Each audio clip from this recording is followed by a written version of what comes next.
Les enquêtes de Spland à écouter. À Plouvorne, 80 000 cochons, de l'ammoniac et des nitrates. Une enquête de Spland et Mediapart réalisée par Christine Falfon et Florian Louison. Avec sa concentration record de méga-porcheries, la commune finistérienne de Plouvorne est un symbole de l'intensification de l'élevage et de ses conséquences. Enquête sur un coin de Bretagne où rien n'échappe aux cochons. Ni l'eau, ni l'air, ni la mairie. Plouvorne est une petite commune qui n'a jamais fait parler d'elle. Pourtant, le village aux 100 000 cochons est un champion national de l'élevage intensif. Sur les routes étroites qui mènent au bourg, le long des champs remembrés de choux et de pommes de terre, des semi-remorques transportent chaque jour des centaines de porcs vers l'abattoir. À Plouvorne, il y a 2900 habitants et près de 80 000 porcs. 28 fois plus de cochons que d'habitants, quand la Bretagne, région reine de l'élevage porcin, compte 5 cochons pour 1 habitant en moyenne. En France, près de la moitié des cochons élevés de façon industrielle le sont dans le Finistère. Et Plouvorne est un rouage incontournable du système. Ici, on fait du porc vite et pas cher et on le met sur le quai, résume Alain, un éleveur du coin. Avant, c'était un territoire pauvre. Les paysans avaient peu de terre, donc ils ont fait du hors-sol pour produire beaucoup sur de petites surfaces. Ici, on leur a toujours dit « produisez, produisez, produisez », retrace l'agriculteur. Ce virage productiviste, pris entre la fin des années 60 et le milieu des années 70, a radicalement transformé le paysage local. De la multitude de petites fermes, 17 exploitations porcines ont survécu. Dans le Léon libéral conservateur qui a accouché du leader agricole Alexis Gourvenec, elles ont atteint des proportions sans commune mesure à l'échelle nationale. Parmi les 20 plus grandes porcheries de France, 3 se situent à Plouvorne, selon des données du ministère de la Transition écologique exploité par Greenpeace dans un rapport publié en mai 2023. L'ONG réclame un moratoire sur la construction d'élevages classés à risque pour l'environnement, soit les élevages de plus de 2000 têtes dans le secteur porcin. À Plouvorne, 80% des exploitations doivent déclarer leurs émissions polluantes quand elles dépassent les 2000 places de porc à l'engraissement et ou 750 emplacements pour des truies. Et la course au gigantisme continue.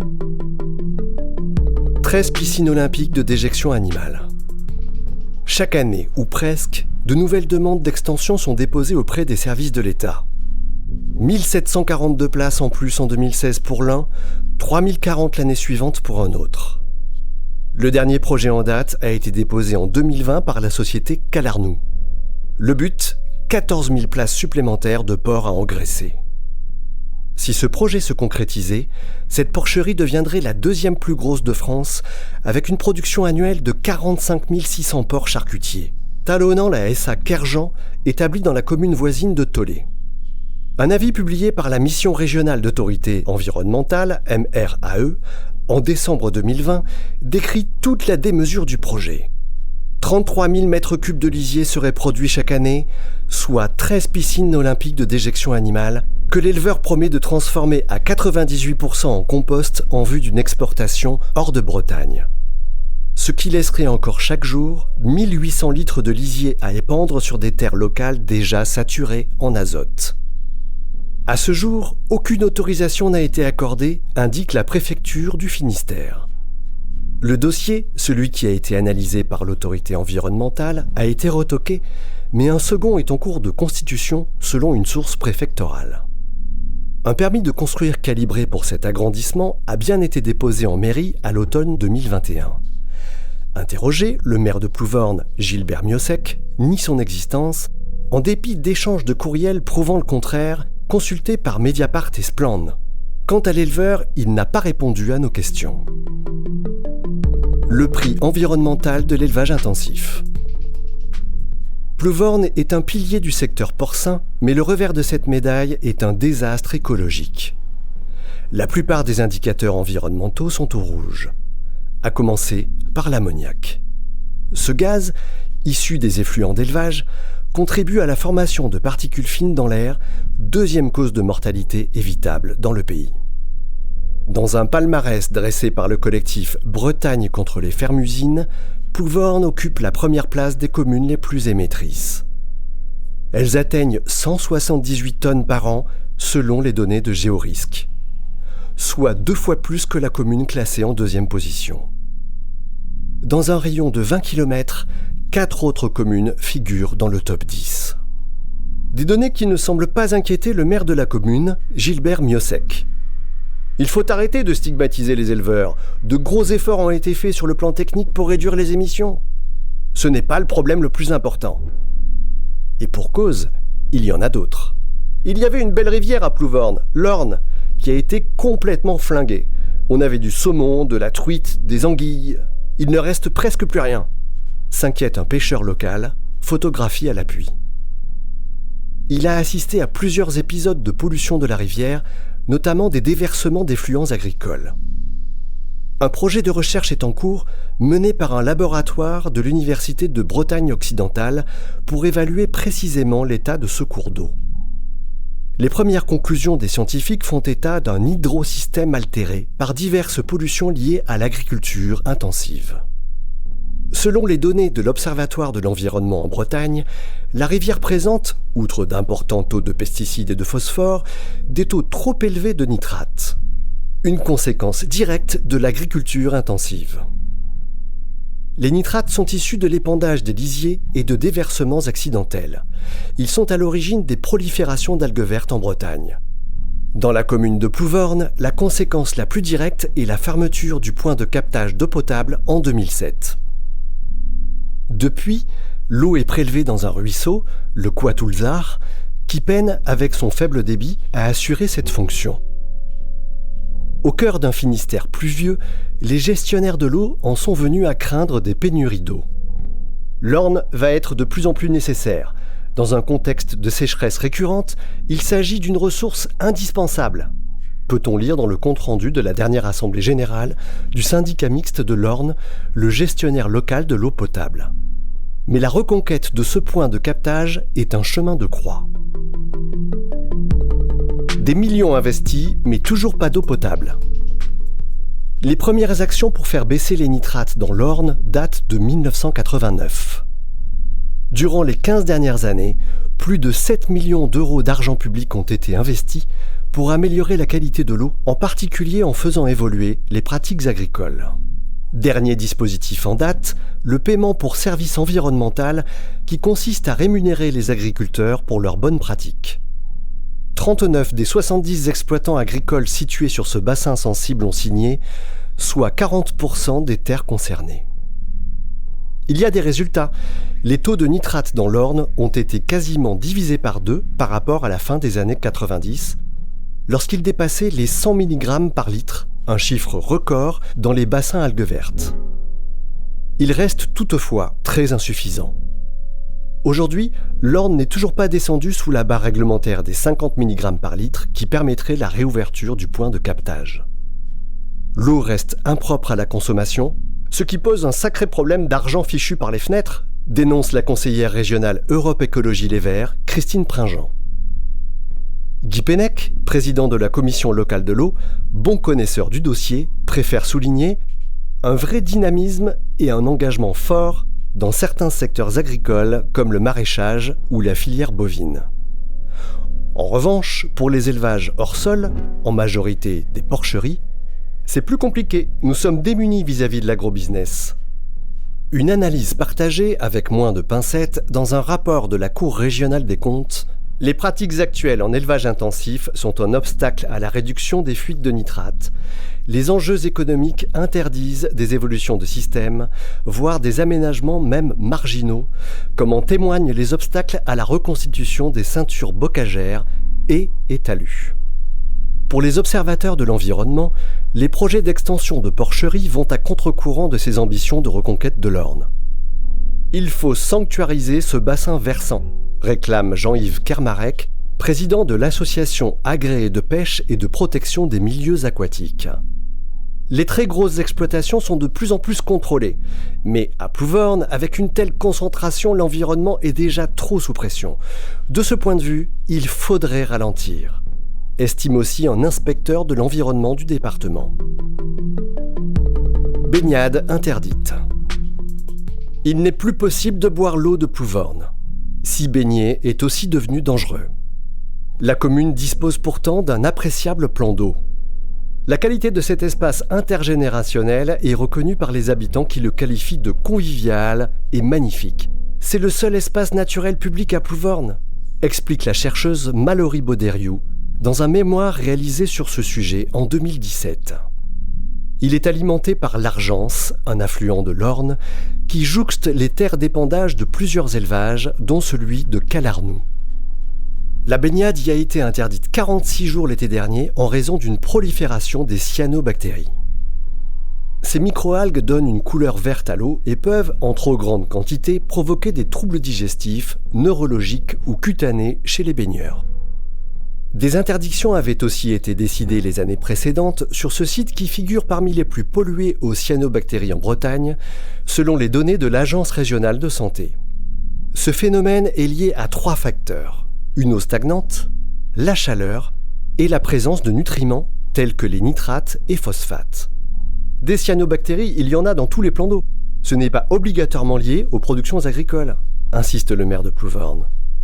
Mais dans cette eau, on trouve aussi d'autres traces de l'activité des élevages voisins, notamment des streptocoques fécaux ou des Escherichia coli, signes de contamination fécale, en quantité alarmante à certaines périodes de l'année. C'est un bassin qui a été construit dans les années 70. Aujourd'hui, on ne ferait pas un lieu de baignade ici, alimenté par une rivière qui traverse une zone d'agriculture intensive. À mon sens, il faudrait le fermer, et l'option est sur la table, indique une source proche de ce dossier très sensible dans la commune. Une réunion a récemment eu lieu en mairie avec les représentants de l'État et la municipalité. Une étude doit être lancée pour trouver des solutions moins radicales. Par exemple, la mise en place d'une zone tampon entre l'Orne et le plan d'eau afin de limiter la diffusion des pollutions dans la zone de baignade. Quand la filière porcine tient les rênes de la politique locale. Plus de poissons à pêcher, risque de pénurie d'eau potable, interdiction de la baignade. Les conséquences de l'élevage sont de plus en plus directes pour les habitants. À Plouvorne, toutefois, personne ne questionne trop fort l'intensification de l'élevage. C'est même l'omerta, estime Claude, une mère de famille arrivée sur la commune il y a une vingtaine d'années. Lorsqu'on parle, on a toujours peur des répercussions.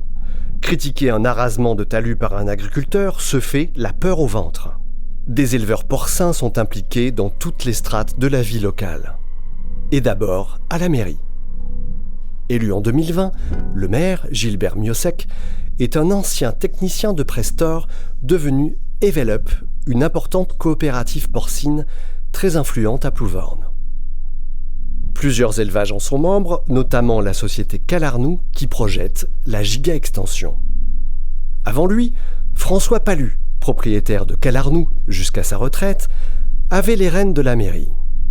Ancien président de la coopérative Léon Tréguier, aujourd'hui Evelup, il s'est aussi exprimé dans les médias contre L214 ou les portiques écotaxes en tant que président de l'association pour le maintien de l'élevage en Bretagne, un lobby pro-agriculture intensive.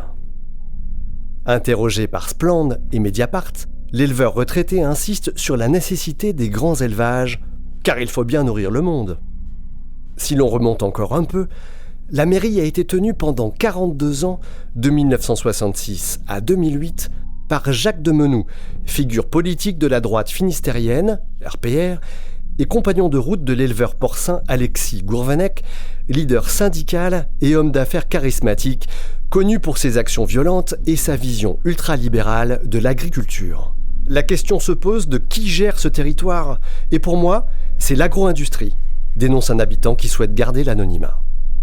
Malgré une part d'emploi liée au secteur agricole passée de 27 à 17% entre 2008 et 2019, l'industrie porcine demeure aussi un marqueur identitaire. En témoigne ce cochon à l'air conquérant et cigare à la bouche, choisi comme mascotte par les jeunes supporters de l'avant-garde de Plouvorne lors du récent périple du club en Coupe de France de football. Réunis au sein d'une association, l'Apport, des éleveurs savent se rendre incontournables dans les moments festifs. Ils donnent des coups de main aux associations locales, offrent des maillots de foot ou des cochons grillés, font visiter leurs élevages aux enfants de l'école, c'est sympa, mais c'est aussi une manière d'assurer l'acceptabilité de la filière, résume ce Plouvornéen. L'apport a reçu le prix de la communication du Comité régional porcin en 2012. Une opposition muselée. Plouvorne a néanmoins connu un sursaut démocratique en 2020. Pour la première fois depuis des décennies, une opposition politique s'est présentée aux élections municipales menées par Philippe Braz, président de l'Association des pêcheurs du Pays de Morlaix, mobilisée contre les pollutions de rivières d'origine agricole et urbaine. Elle a recueilli 44% des voix après une campagne à couteau tiré dont le climat délétère ne s'est jamais apaisé. Plusieurs élus de l'opposition témoignent de coups de pression réguliers sur eux ou leurs proches, de courriers anonymes jusqu'à des menaces de mort. 7 plaintes ont été déposées depuis moins de 3 ans. Certaines ont été classées et d'autres sont en cours d'instruction. Quand je sors, je suis toujours sur mes gardes, explique l'un des plaignants. En janvier 2021, lors d'un conseil municipal, les élus de l'opposition ont révélé publiquement l'existence de courriers diffamatoires reçus au domicile de 2 d'entre eux. Leur motion de soutien a été adoptée par l'ensemble du conseil municipal, mais cette motion de soutien a finalement été annulée quelques mois plus tard au motif que la protection fonctionnelle n'est pas automatique. Mais le pourrissement de la vie démocratique ne s'est pas arrêté là. De nouvelles menaces ont visé le leader de l'opposition et une lanceuse d'alerte en 2022 et 2023. Dans un courrier envoyé au procureur en novembre, cette dernière décrit un climat de crainte, si ce n'est une peur quotidienne.